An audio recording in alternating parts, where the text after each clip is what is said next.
Hare Krishna. Thank you, Bharti Mataji, for leading the chanting. Hare Krishna, dear devotees, Dandavat Pranam, Jai Shri Prabhupada. We'll start with a quick Mangalacharan. Vandeham Shri Guru Shri Yutapada Kamalam Shri Gurun Vaishnavamscha Shri Rupam Sagrajatam Sahagana Raghunathanvitam Tam Sajivam Sadvaitam Savadhutam Parijana Sahitam Krishna Chaitanya Devam Shri Radha Krishna Padan Sahagana Lalita Shri Vishakhanvitamscha Nama Om Vishnupadaya Krishna Presthaya Bhutale Srimate Bhaktivedanta Swaminiti Namine Namaste Saraswati Deve Gauravani Pracharine Nirvishesha Shunyavadi Paschatya Deshatarine Jai Shri Krishna Chaitanya Prabhu Nityananda Shri Advaita Gadadhara Srivas Adi Gaura Bhaktavrinda Hare Krishna Hare Krishna Krishna Krishna Hare Hare Hare Rama Hare Rama Rama Rama Hare Hare Hare Krishna. Welcome everybody. So as we always do, after Mangalacharan, we will sing a prayer. We do a prayer a week. So this being the month, holy month, most auspicious month, March of Mahaprabhu, as we are calling it, where the mercy of Mahaprabhu is flowing mercifully, unaboundedly. It helps us march past the illusion of Maya. Right? So in this month of March, let us all join hands to march past Maya by seeking the mercy of Sri Chaitanya Mahaprabhu, by chanting the holy names as we always do in the morning through japa, in the center through Sankirtan. So that should be our mood, because that is the Yuga Dharma for this age. So this month we have been glorifying Sri Chaitanya Mahaprabhu. First week we were singing prayer Sri Chaitanya Ashtakam by Srila Rupa Goswami, where he was praying, will Chaitanya Mahaprabhu Prabhu be again visible before the path of my eyes? Then last week we were singing Sri Sachisuta Ashtakam, which is the beautiful son of Sri Shachimata by Srila Sarvabhauma Bhattacharya. So now we'll continue today with another beautiful bhajan by another eternal associate of Sri Chaitanya Mahaprabhu called Vasudeva Ghosh, where he is comparing Sri Chaitanya Mahaprabhu as none other than Krishna, as none other than Jagannath. So I posted the link in the chat. Let me open this up. Okay, so I will sing and then one of us can read the translation. Hare Krishna. Jaya Jaya Jagannath Sachirananda Tribhuvana Korijar Charana Vandana Jaya Jaya Jagannath Sachirananda Tribhuvana Korijar Charana Vandana Nilachale Shankha Chakra Gada Padmadhar Nadiya Nagar Dandakaman Dalakar Keho Bole Purabete Ravana Badhila Golokera Vaibhav Leela Prakasha Korila Shri Radhar Bhav Ebe Gaura Avatar Hare Krishna Nam Gaura Gorila Prachar Vasudeva Ghosh Bole Gori Choda Hat Jai Gaura Say Krishna Say Jagannath Vasudeva Ghosh Bole Gori Choda Hat Jai Gaura Say Krishna, say Jagannath, Jaya Jaya Jagannath, Sachidananda, Tribhuvan Horijar Charana Banda Hare Krishna Hare Krishna Krishna Krishna Hare Hare Hare Rama Rama Rama Hare Hare Shri Vasudev Ghosh ki Jai Jai Jai Jagannath Sachidananda. Jai Jagannath. Right. Let's do the translation. Anybody who can do the Yeah, I service can of go ahead. Yes, Prabhu, please.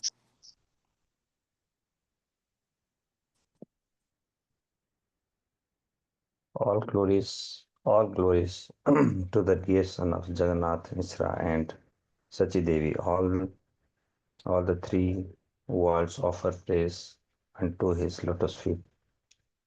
In Nilachale, he holds the conch shell, disc, club, and lotus flower, while in the town of Nadia, he holds a sannyasi staff and water pot. It is said that in olden times, as Lord Ramachandra, he killed the demon Ravana. Then, later, as Lord Krishna, he revealed the splendorously opulent pastimes of Goloka. It is he who has come.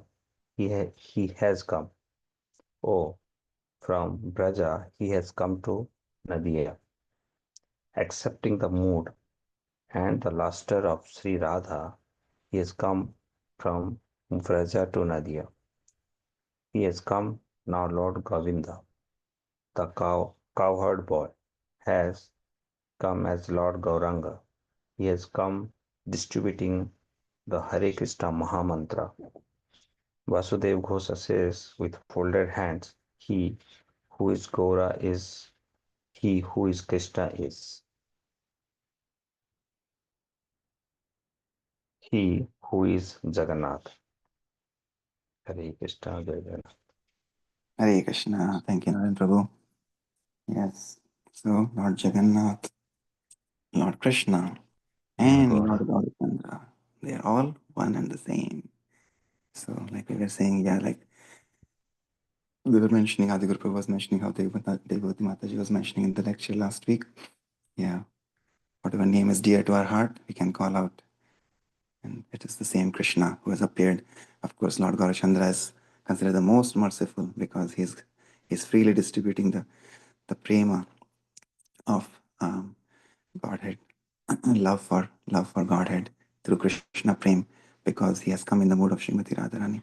So he's freely distributing to each and everyone, no matter, no caste, no bar, right? So that's why he's called the most munificent, most merciful incarnation of the Lord.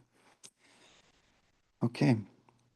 So with that, let's continue reading from Srila Prabhupada's books. We started Srila Prabhupada Lilamrit on the most auspicious Ekadashi, the first Ekadashi of the new year, and we have already reached almost the end of chapter 9. Now, Srila Prabhupada he had moved from Delhi, where he was crying alone, and now he's in Vrindavan, and his mood for preaching and going to the West is increasing day by day.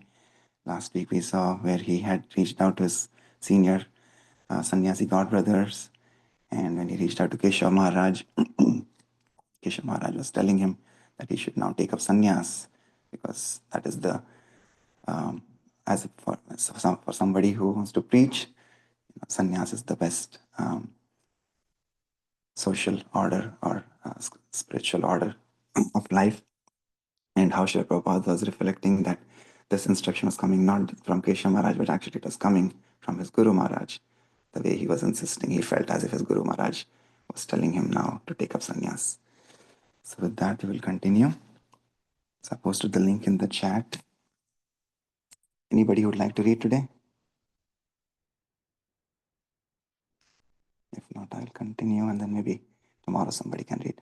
Okay, so we are almost, like I said, at the end of the chapter 9. So last few paragraphs. So I'll continue.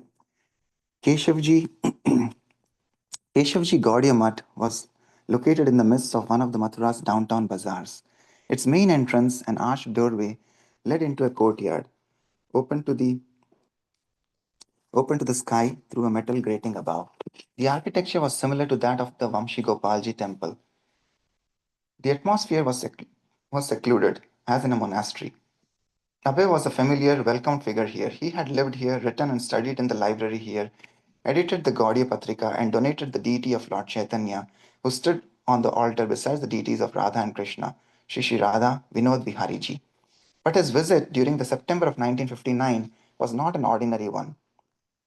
He entered the matha dressed in white, Abhay Babu, but he would soon be leaving dressed in saffron.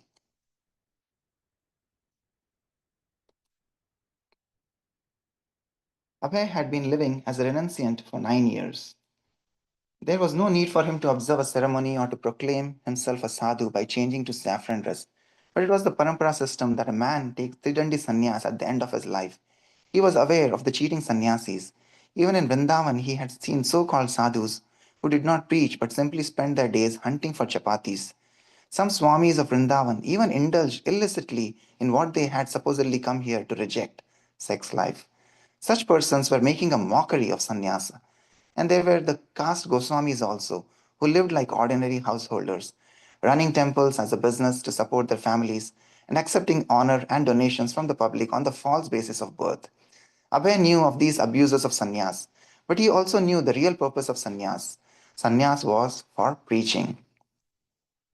On the morning of September 17, 1959, in the 50 by 25-foot deity room on the second floor of the Keshavji Mutt, a group of devotees sat before the deities of Radha Krishna and Lord Chaitanya. The deities were colorfully dressed in royal clothing and silver crowns. Radharani's right hand faced palm forward in the benediction for the worshipper. At her side, her left hand held a flower for Krishna. Krishna stood like a dancer, placing his right leg in a casual tiptoe pose before his left, playing his long silver flute, which he held gracefully to his red lips. His long black hair reached down past his shoulders, and the garland of marigolds around his neck reached down to his knees. On his right stood the deity of Lord Chaitanya, his right arm raised, left arm at his side, his body straight, feet together. He was a soft golden color, and he had large eyes, a well formed red mouth, and straight black hair down to his shoulders. One level below the deities were pictures of the spiritual masters in disciplic succession: Jagannath Das Babaji, Bhakti Vinod Thakur, Gaur Kishore Das Babaji, Bhakti Siddhanta Saraswati, Bhakti Pragnana Keshav Maharaj. Abhay sat on a mat of kusha grass beside 90-year-old Sanatan, also to receive sannyas that day. Sitting opposite the two candidates, Narayan Maharaj, Keshav Maharaj's disciple, prepared to conduct the ceremony of mantras and offerings of grains and ghee into the fire. Akinchan Krishnadas Babaji, Abhay's godbrother, known for sweet singing, played mridanga and sang Vaishnav bhajans. Sitting on a raised asan, His Holiness Keshav Maharaj presided. Since there had been no notices or invitations, only the matha's few residents attended.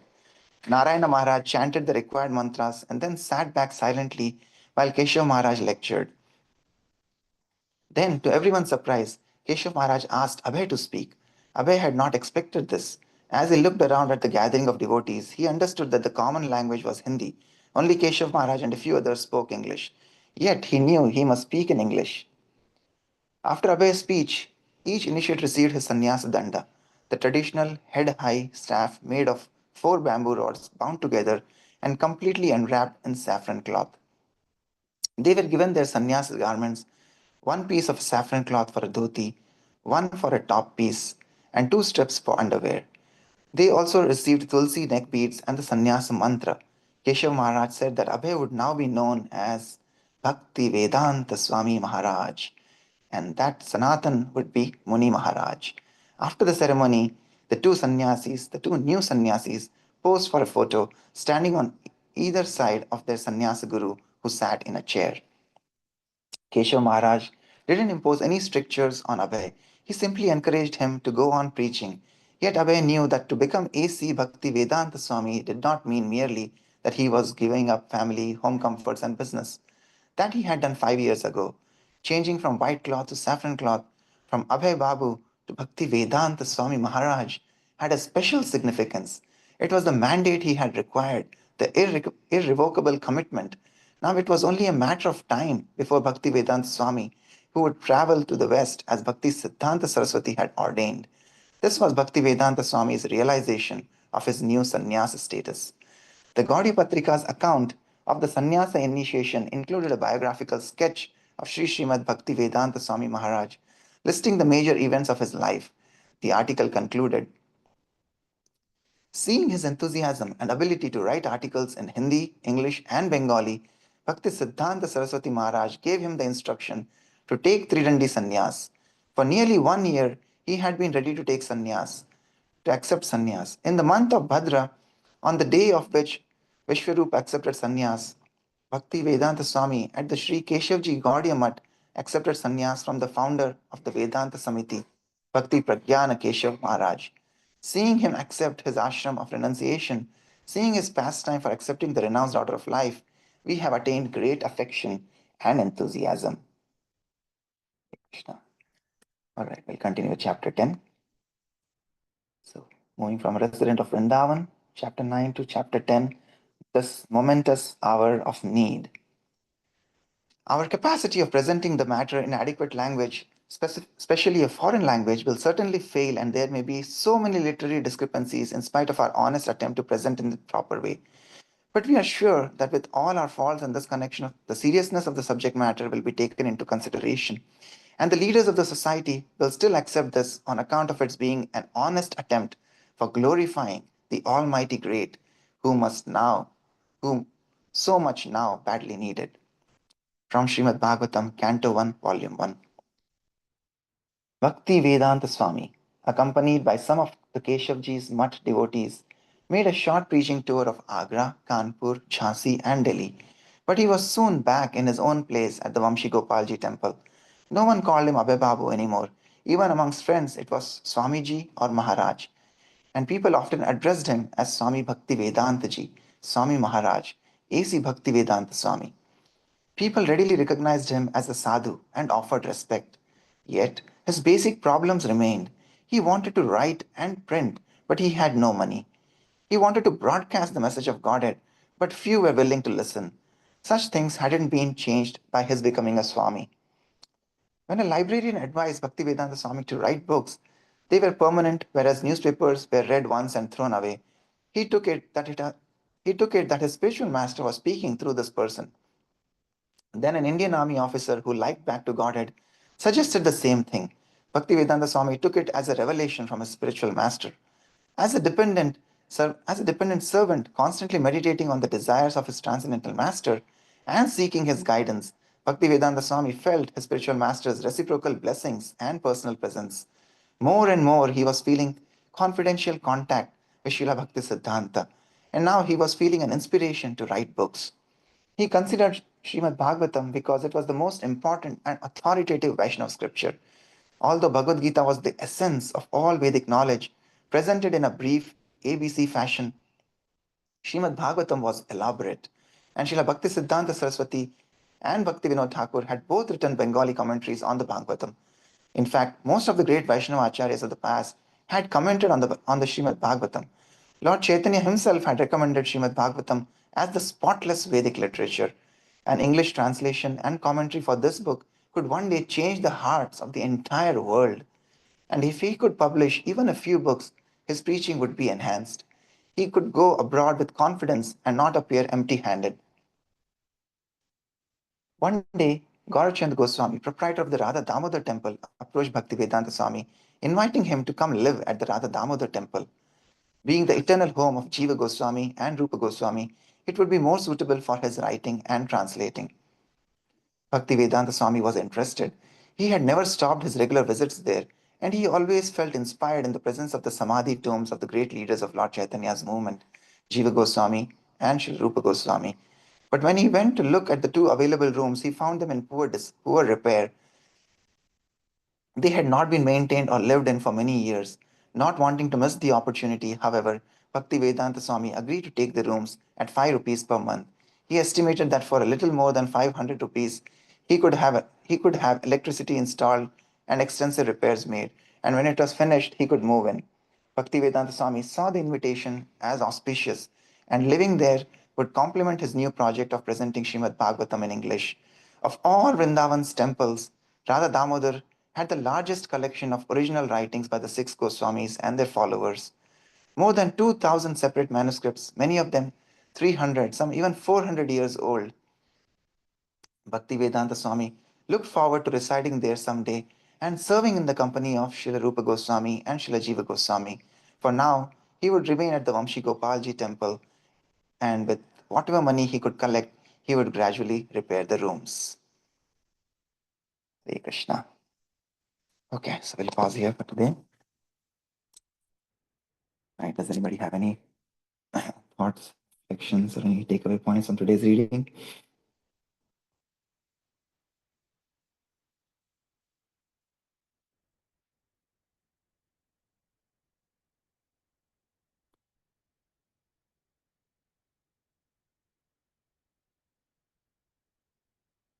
See the wonderful reflection of Srila Prabhupada here, that external, like he was saying, he always used to say, just by wearing a dress, or just by externally thinking that I am a Brahman, I'm a Vaishnav, I'm a sannyasi, right? That doesn't really make us a true devotee, right? It's really the internals, how sincerely we are following the instructions of our acharyas. That is what makes a Vaishnava. So he himself, with so much humility, even after accepting sannyas, is reflecting that just by changing his white dress to a saffron dress doesn't really mean anything to him unless he's able to fulfill the instructions of his spiritual master. So, which is to preach in the language of English, go to the West and preach, share this love of Godhead, become an instrument in the movement of Sri Chaitanya Mahaprabhu. So, that was a wonderful reflection by Srila Prabhupada. And for those who have visited Sri Vrindavan Dham and this wonderful temple of Sri Radha Damodar, we have a very nice Srila Prabhupada's room now and Prabhupada's quarters there, where Srila Prabhupada used to sit and write, and where his kitchen was, from where in the window he could see the samadhis of the foremost acharyas, or disciple of Srila Chaitanya Mahaprabhu, Srila Rupa Goswami. So Rupa Goswami Samadhi can be seen from the window of Srila Prabhupada's room there in the Radha Damodar temple. And that is where he used to sit, he used to meditate, he used to pray to Rupa Goswami and cry there and begging for his mercy that he can be an instrument in the mission of Sri Chaitanya Mahaprabhu. So he was always praying to his Guru Maharaj, to the predecessor acharyas, and those 5-6 years that he spent there, that is where his journey of writing the most amazing literature of Srimad Bhagavatam, which Sri Chaitanya Mahaprabhu here compared as, or mentions as the spotless authority, Amala Purana, without any spot, which is where he started writing the English translations. And that is those were the first volumes of Srimad Bhagavatam that he carried with him when he came to the US. So we are so fortunate that we are able to reflect, remember all these wonderful moments from Srila Prabhupada's journey, where he was invoking the mercy of all the acharyas, and that should be the mood that we all should cultivate as well.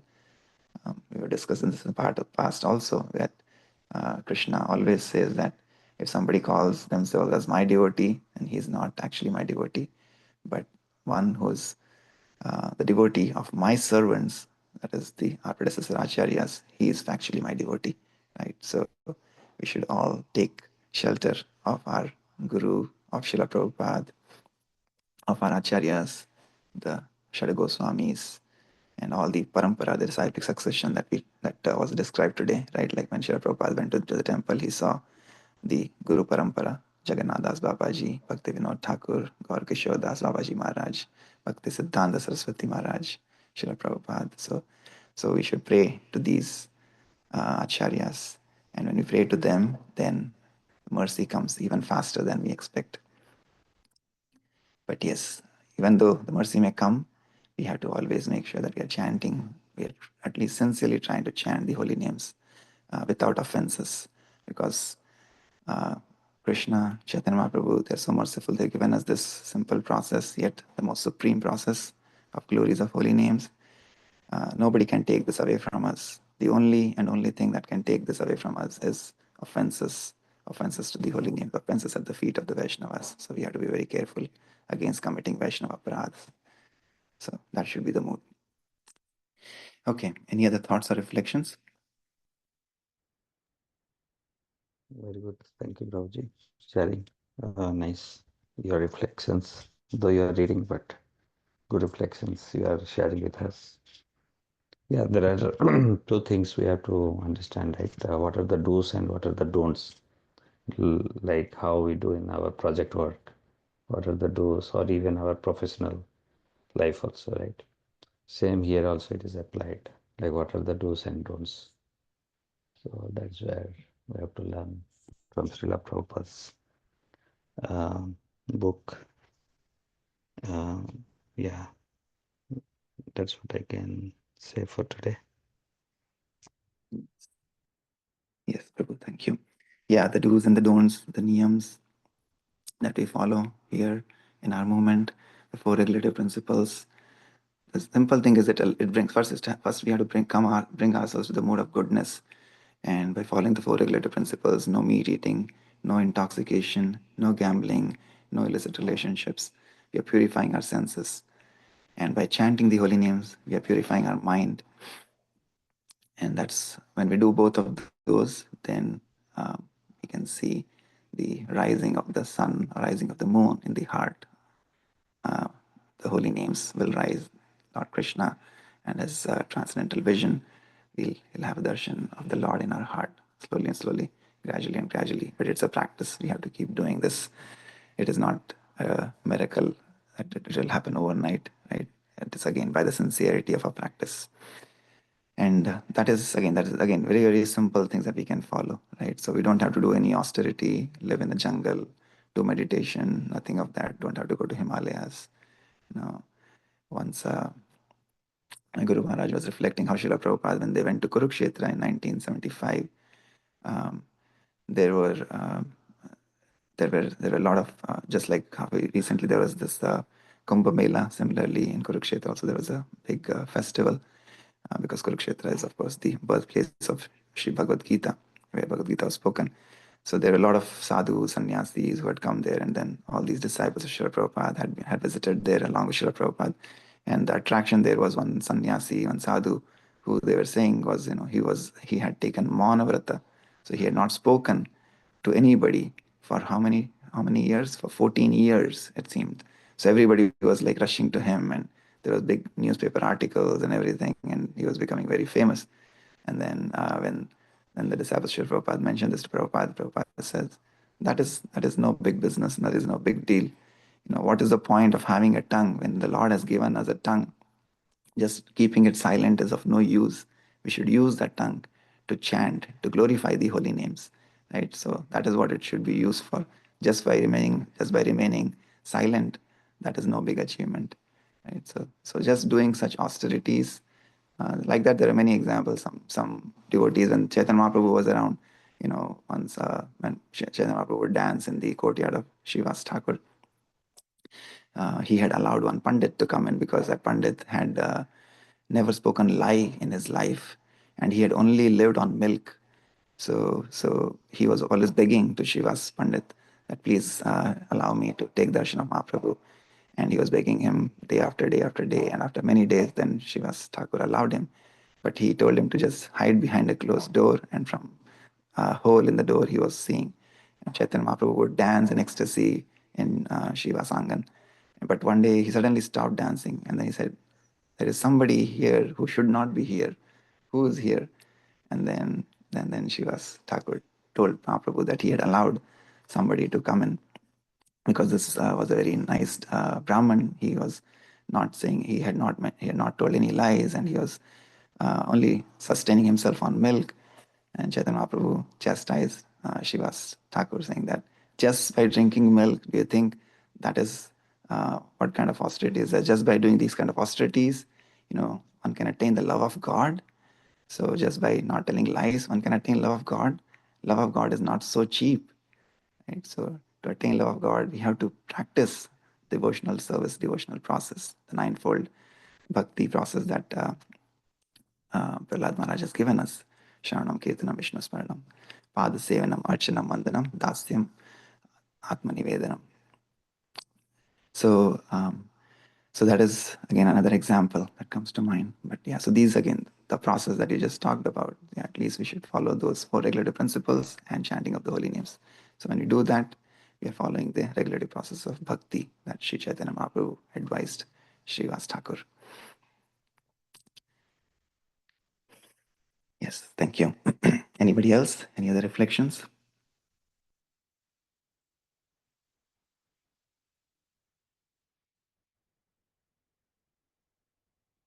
Ritesh Prabhu, thank you. Looks like you have been missing your association for a few days. Thank you for joining again.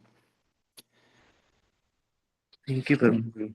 Prabhuji, my WhatsApp was hacked. I was getting some calls from unknown Prabhuji, and they were also sending the things that with the like download this with the code that we're gonna give it to you. The phone was acting weird, but thank you, Prabhuji. Yeah, we should not click on any of those links, give any codes to anybody. Our code should be the Maha Mantra that we sing and we chant and we offer it at the lotus feet of our Guru and our Acharyas. That is the only code that we need to give to anybody. No other codes to anybody. Thank you, Prabhu. Thank you, Prabhuji. Yeah. And Yes. Hare Krishna Prabhuji, better to use two-factor authentication. It has happened many of our community people like those their account was hacked. So that is another way of avoiding this. I also Prabhuji, it set up. came with like Prabhuji's picture on it with Vrindavan on it, and Mm-hmm. and I thought like let me click on it, maybe something else. Yeah, I think did. it's very easy to copy pictures, right, Prabhu? In WhatsApp, anybody can copy anybody's picture and post it, but you have to also be Correct, careful with correct. the method. Like you should, when somebody posts, you will know the language they use, the grammar. You know, you can easily see. Or it's just better to check the phone number. If you see any suspicious message or somebody's requesting code, always check the phone number, compare it in your contacts, because it will never be the same phone number. So Right. in this age, yeah, people will come. Is another example again. We relate back to our reading today, like how there will be sadhus in the name of sadhus. They will have external dress of sadhus, right? But internally, they are the most the cheaters, as Srila Prabhupada is calling them, right? So in this age, so yeah, even in this digital world that we live in now, we'll see so many fraudsters, tricksters posing Yeah. themselves as devotees. They will be asking for donations for temples, etc. We have to be really careful to make sure that we are following guidelines and authenticating and making sure they're the right people. Hare Krishna Prabhuji. I work in banking and we see so many frauds, especially with clicking the links. They target the elderly or more vulnerable people. So please do not click on any link. Please do not call any of the numbers sent to you. And please do not share your social security, driver's license, date of birth information. Please don't do that. That's the best way to protect yourself. Thank you, Mataji. Thank you for sharing that, Meenu Mataji. Yes. All right. Wonderful. Thank you all for your kind association and participation as always every morning for this japa call and reading from Srila Prabhupada's books. So with that, we'll conclude today with Vaishnava Pranam prayers, thanking all our predecessor acharyas and thanking all this Vaishnava gathering that we have here with Vaishnava Pranam prayers. वाञ्छकल्पतरुभ्यश्च कृपा सिन्धुभ्य एव च पतितानां पावनेभ्यो वैष्णवेभ्यो नमो नमः अनंत कोटि वैष्णव वृंद की जय जगत गुरु श्रील प्रभुपाद की जय निताई गौर हरि हरि बोल हरे Krishna all. Thank you. Hare Krishna. Have a great day, everyone. Thank you. Hare Hare Krishna. Krishna Prabhuji.